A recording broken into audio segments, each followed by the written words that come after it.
Hello, everyone, and welcome back to another episode of 1990's Represent. We're starting off our third cycle in 1993 with an album. In this episode, we're talking about River of Dreams by Billy Joel. I find it to be a really good album. Listened to it several times. I actually have it here on CD. I think I picked this up at a thrift store within the last few years. But I remember listening to it quite often back when it came out in 1993. Basically, his final real kind of studio album. I did like another album like after that, like I want to say like in 2001, which is all classical music. So this I consider this to be kind of his final like traditional studio album. I have some notes here about it. We're going to go through those notes, then we'll discuss the track list and all that kind of stuff too. So let me pull these notes open here.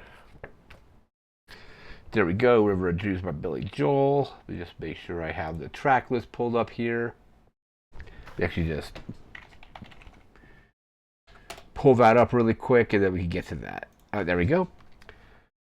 Alright, so some basic notes here about the album. First released August 10th, 1993. This is his 12th studio album. And essentially it's his final pop/rock album. I always considered Billy Joel to be more like soft rock, but his final kind of traditional album. In 2001, he released an album called Fantasies and Delusions, and that's more like just classical style compositions. So then that was his final like overall album. He put out a new song earlier in the year called like "Turn the Lights On" or "Keep the Lights On." Let me see what the name of that title is. The track is here.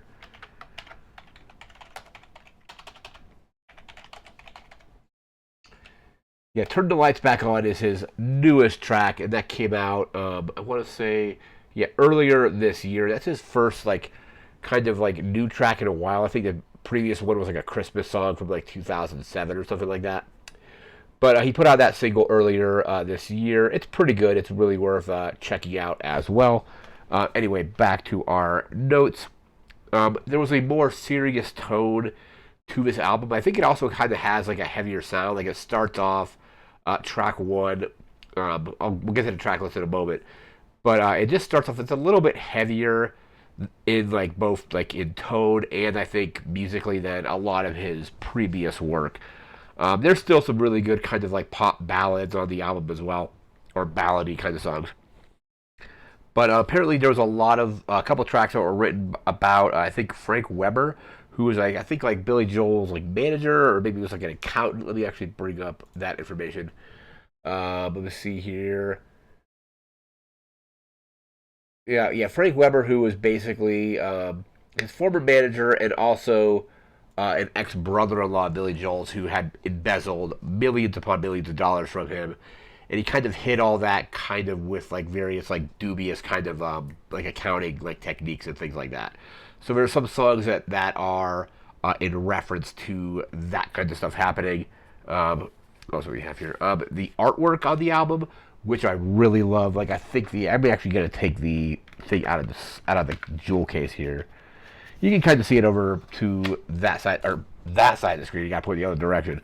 But absolutely just love the artwork on this album. It's definitely like a kind of very like 1990s art style.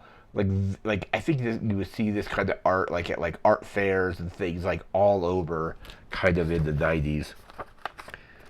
But yeah, just overall like really cool album art here. I think that's the only bit of it that actually just pops out. Is that it? Oh, you actually have this whole kind of scene here. So there's like the volcanoes. You have like that boat. I assume that's supposed to be the Downeaster Alexa, which is a reference to a song and also the name of his daughter. And is the Alexa? It doesn't say, but I would assume that's kind of like a reference to that song, the boat, and his daughter as well. But the album artwork on it is just really, really cool. I think it's one of the more iconic album covers of like the 90s. And that's really cool. Set that aside. But the artwork, the painting of it was done by Christy Brinkley, Christy. Let me make sure I'm pronouncing that correctly. Yeah, Christy Brinkley, who is Billy Joel's ex-wife. She did the painting on this, and a kind of very funny kind of like thing here with that. In 1993, Rolling Stone voted this album cover of the year. So like not necessarily based on the music at all, just the album artwork. But album cover of the year in 1993. But then this year, Rolling Stone ranked it as one of the worst album covers. So it's kind of like the duality of Rolling Stone. I still think it's a cool looking cover. I can see why maybe it looked more interesting in 1993, and now it maybe looks a little bit dated. I think like you can definitely tell it kind of like maybe it's aged a little poorly, but I still think the artwork is really cool. You have like these volcanoes, you have the boat, you have like the factories, you have these like this like forest, almost like a biblical like Garden of Eden set thing. You have Billy Joel, the cover of the movie that's supposed to be Billy Joel, like just like sleeping or dreaming. You have the River of Dreams. The album artwork, if you have like a high resolution, I would just Google like a high resolution version of it.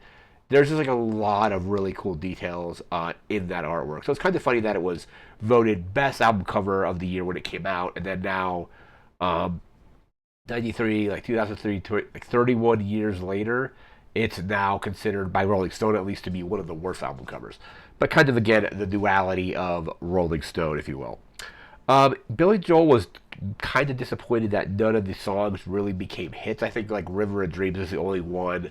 I think it might be the only one on the album that he still plays live. I would have to check the set list because I actually just recently saw Billy Joel. Let me actually just bring up. I'm gonna bring up that set list.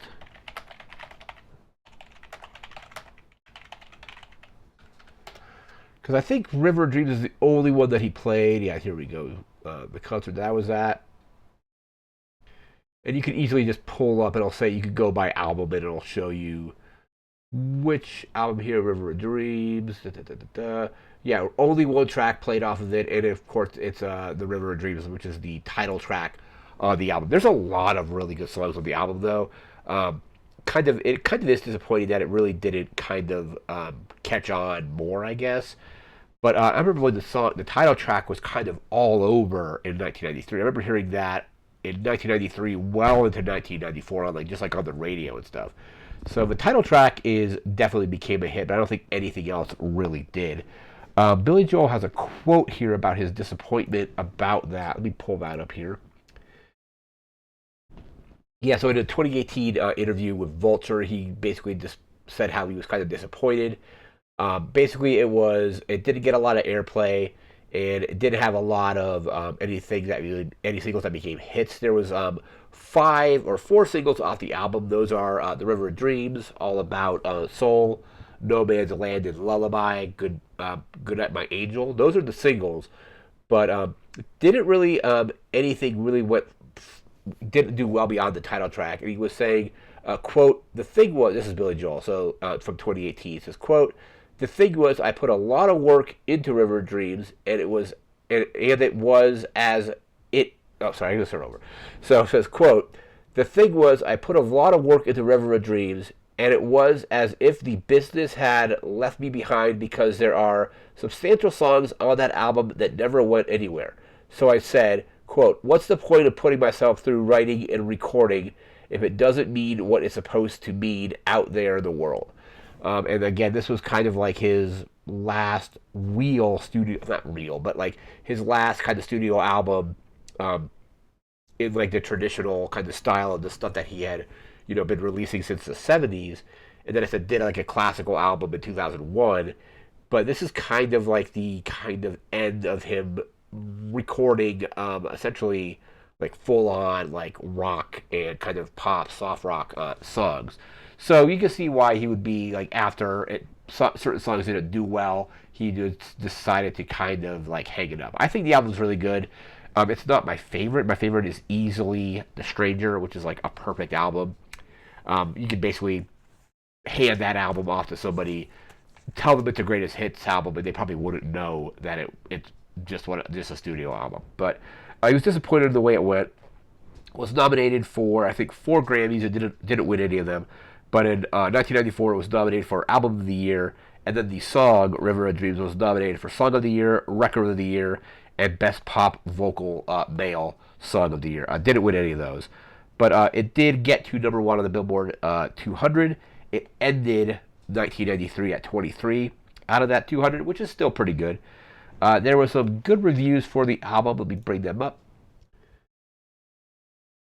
So yeah, overall, I think the album reviewed fairly well.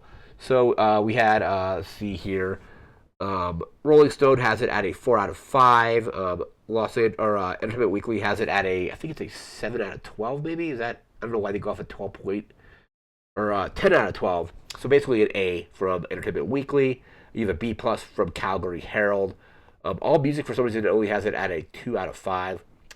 But overall, I think it had pretty good reviews. There was another box set that was released like shortly after called A Voyage on the River of Dreams, which is the studio album.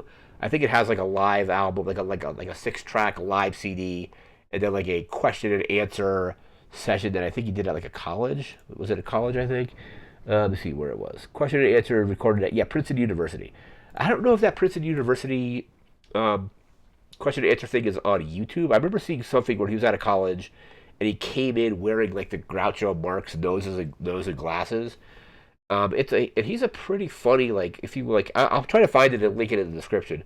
But it's a pretty funny interview, and he really tells a good story. If you ever see him live, he's got some really interesting and very funny kind of like anecdotes about just music industry and kind of like how he does um, his shows. He doesn't sell the first 2 rows of seats at his shows because like at the most recent concert I went to, I knew he did this already, but like he doesn't sell those seats. Those first 2 rows basically remain empty. He sends out the road crew into the stadium to find people in not so great seats, and then they get invited up into the front 2 rows. He makes a joke about the road crew being all guys, and basically the entire front 2 rows is just women. So he's like kind of like shrugs his hands that way. And then apparently the funny part about the story was um, he told Elton John about this, and then he said like at the next Elton John concert, the entire front 2 rows was just guys, and Billy Joel's like, it to make it not sound like misogynistic or sexist, like he turned it around and said, it works both ways. So like I have my road crew brings women to the stage, Elton's team brings all the men to the front of the stadium or the seating area. So just some really cool stories. I'll try to link that in the description if I can find that. I don't know if it's a Princeton interview, but I remember years ago seeing an interview of him where he was wearing the Groucho Marx glasses, and I think it was right after his album came out, so I think it may be that one. But where were we at with the notes here? Reviews. There were a bunch of recording sessions at, I think, Shelter Island. I think 7 songs were recorded and produced there. However, Billy Joel wasn't really happy with how they turned out, and I think they basically had to go back in and they went in and redid the arrangements on a lot of those tracks. And it says in my research, the only song on that survived like intact without being like retouched or re-recorded or whatever was Shades of Grey. That's the only one that actually is in its original form from those Shelter Island sessions. We're going to get into our track listing now. You just pull up the track listing here. So let's see what we got here. 49 minutes, 10 seconds is the length of the album with 10 tracks. So track 1 is No Man's Land. This song starts off just kind of heavy. One of the heavier songs. It's kind of about. I think I get the theme of it is I think like basically like rural areas maybe being kind of converted into like shopping malls and like he's like in basically parking lots, stuff like that. Track 2 is The Great Wall of China, and that, according to my research, was a song that was linked back to his manager that kind of had screwed him out of millions of dollars. Track 4 is Blonde Over Blue, really good one there. Track 5 is a minor variation, that was really good. Track 5 is Shades of Grey. Again, that was the only track that kind of made it out of the first recording sessions without having to be re-recorded or like rearranged or anything like that. Track 6 is All About Soul. That's a really good one. Track 7 is Lullaby, Goodnight My Angel. It's kind of like a ballad, probably the most ballad-like song on the album. That was pretty good too. Track 8 is River of Dreams. I think we all kind of know that one. That one was the one that definitely caught on. I remember like just hearing that on the radio all the time back in '93 and well into '94. Track 9 is 2,000 Years. That was pretty good too.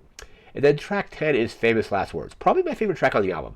It's a deep cut. I don't think he ever plays it live, but it's a very fitting song to kind of just end on because it's like basically the final track on his basically essentially his final traditional kind of studio album before doing his classical album. I haven't listened to that classical album, but I definitely need to check that out at some point. I'm gonna see if that's on Apple Music and I'll definitely be streaming that at some point and checking that out. But Famous Last Words just is a really good song, and I think it's a very fitting end to kind of like an era, really, because he was, had been putting out albums since like the early '70s, so like a 20 plus year career. I think that's a very good song to kind of just like end on.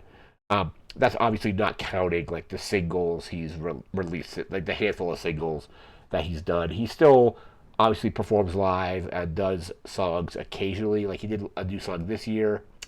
But then I think the most previous newer song was like 2007 or something like that. But this is definitely one of my favorite albums from 1993. It's just really easy to listen to. It has some good songs on it. It's probably, obviously, I don't think it's as popular or did as well as some of his other albums, but I would definitely have to go through and just like rank the albums because I think this one is actually it's probably, in my opinion, fairly underrated. I think it's actually really good. But that is going to do it for this episode. We'll be back again in a few days with a movie. No idea what movie we're going to be watching just yet. And we'll be back right after that with another computer or video game from 1993 before we move into back into 1994 and the rest of the decade. But again, that's going to do it for now. So remember to like, comment, share, and subscribe. Thanks again for watching. Take care and have a good one. See ya.